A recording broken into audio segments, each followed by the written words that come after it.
So good evening to all of you. और आज हो गया 1 जून। बहुत ही कम टाइम बचा है, बहुत ही कम, मतलब लगभग 21-22 दिन बचे हैं। 23 को हमारा एग्जाम है, ठीक है। तो अब हमको कुछ कुछ चीजों पे ध्यान बहुत ज्यादा जरूरी है देना, और कुछ गलतियां हमको नहीं करनी है।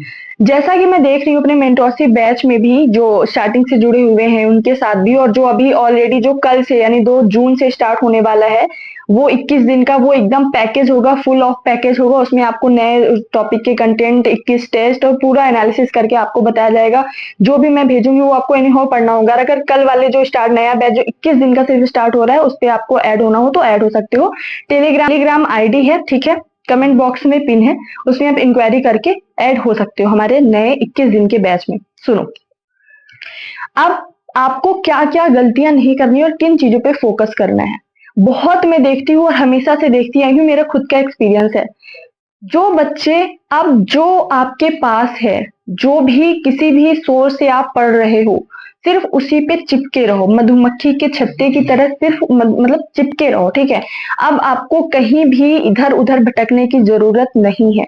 लॉयल रहो अपने बुक्स के साथ, अपने नोट्स के साथ। जो नोट्स आपने बनाए थे कभी उन्हीं पे पढ़ो, क्योंकि अब ये याद रखो, लास्ट के 21 डेज, 22 डेज आपके पास जो भी बचे हुए हैं ना, अगर आप ये करोगे कि नहीं यहाँ से भी पढ़ लो, यहाँ से भी पढ़ लो, एक तो वैसे भी बहुत पैनिक क्रिएट होता है, ठीक है। हमको समझ नहीं आता, हम पढ़ते भी तो हमारे माइंड में चढ़ता नहीं है। तो ऑलरेडी जो हम पढ़ रहे हैं उसी पे अब हम स्टिक होते हुए उसी को पढ़ेंगे, उसी को बार बार रिवीजन करेंगे। Most important is revision. Revision को हम जितना ज्यादा, मतलब हम किसी चीज को पढ़ेंगे, बार बार पढ़ेंगे, उतने ज्यादा हमारे कॉन्सेप्ट क्लियर हो जाएंगे, उतने ज्यादा हमारे फैक्ट्स हमारे माइंड में बैठते जाएंगे। तो सबसे पहला है कि हम सोर्सेस कम रखें, लिमिटेड रखें। सोर्स को अब चेंज नहीं करना है, भटकना नहीं है। चाहे आयोग का कोई, पीएससी का कोई सदस्य भी आके बोल दे कि भाई इस बुक से हम तो भाई क्वेश्चन पेपर बना रहे हैं, लेकिन आपको नहीं मानना है, ठीक है, मैं इसी बुक से पढ़ रहा हूँ, इसी में से जो आना होगा आ जाएगा। तो इस तरीके का आपका विश्वास होना चाहिए। दूसरी बात, revision. Do revision and revision, most important. Revision अगर नहीं किया आपने, 10 बुक से पढ़ लिया बट उसका रिवीजन करके नहीं है, कम से कम 3 से 4 बार आप पढ़ के नहीं गए, तो कोई मतलब नहीं है। यकीन मानो, कोई मतलब नहीं है। वहां आप जाओगे, 2 घंटे बैठोगे और ऐसे सर पे हाथ रख के बैठोगे कि मैं तो पढ़ा तो बहुत था लेकिन कुछ याद नहीं आ रहा है, क्योंकि वो 2 घंटे बहुत डिसाइडिंग होते हैं। कितना भी इंसान पढ़ ले, 1-1 साल, 1.5-1.5 साल, 6-6 महीने, 3-3 महीने, बट उन 2 घंटों में अगर आपने अपना परफॉर्म नहीं कर पाया, जो आपके पास नॉलेज है, जो आपके पास ज्ञान है, जो आपके पास इतनी ज्यादा मेहनत करके आपने अपने आप को संभाला है, अपने आप को स्ट्रांग बनाया है कि नहीं मुझे पीएससी क्लियर करना है, उन 2 घंटों में आपने अपने ज्ञान का उपयोग नहीं कर पाया, आप अपने नॉलेज का प्रैक्टिकली उपयोग नहीं कर पाए, तो आप कोई मतलब नहीं है, ठीक है। तो रिवीजन बहुत ज्यादा है। इसका उपयोग तभी कर पाओगे जब आप रिवीजन करोगे, ठीक है। तीसरी चीज जो सब बहुत हल्के में लेते हैं कि मॉक टेस्ट, कि भाई क्यों ही लगाएं टेस्ट, हमारा तो 2-2 घंटे, 1.5-1.5 घंटे जा रहा है, और अगर टेस्ट लगाते भी हैं तो 1 घंटे में करके फिनिश, या फिर आधे घंटे में करके फिनिश। नहीं, टेस्ट इज मोस्ट इंपॉर्टेंट। जो अभी नया बैच स्टार्ट हो रहा है उसमें मैं 21 टेस्ट दूंगी, अलग अलग इंस्टीट्यूशन के, अलग अलग, बहुत ही एकदम बोलते ना कि छटा हुआ टेस्ट। आपको तो टेस्ट तो हर जगह मिल जाएंगे, टेलीग्राम पे भरी पड़ी है पीडीएफ, लेकिन मैं वो टेस्ट दूंगी जो मुझे लगेगा कि ये देना ही देना चाहिए टेस्ट। आपको वेराइटीज ऑफ टेस्ट मिलेंगे, ठीक है। 21 दिन 21 टेस्ट।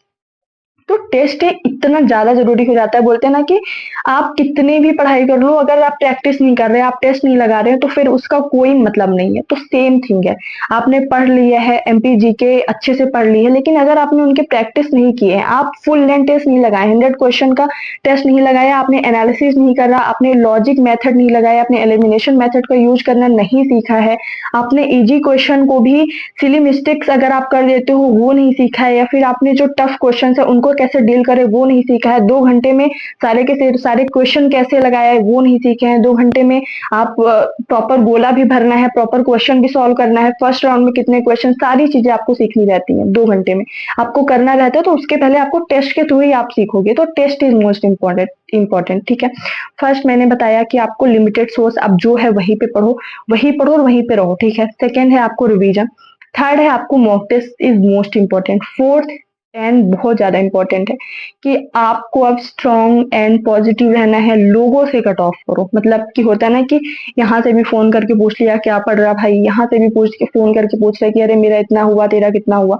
ये सब पंचायत से दूर रहना है, किसी भी तरीके की पंचायत से दूर, चाहे फैमिली की पंचायत हो, ऐसा है वैसा है, ये हो रहा है वो हो रहा है, या फिर फ्रेंड्स की पंचायत हो, पीएससी की पंचायत हो, एवरीथिंग पंचायत से आपको दूर रहना है, ठीक है।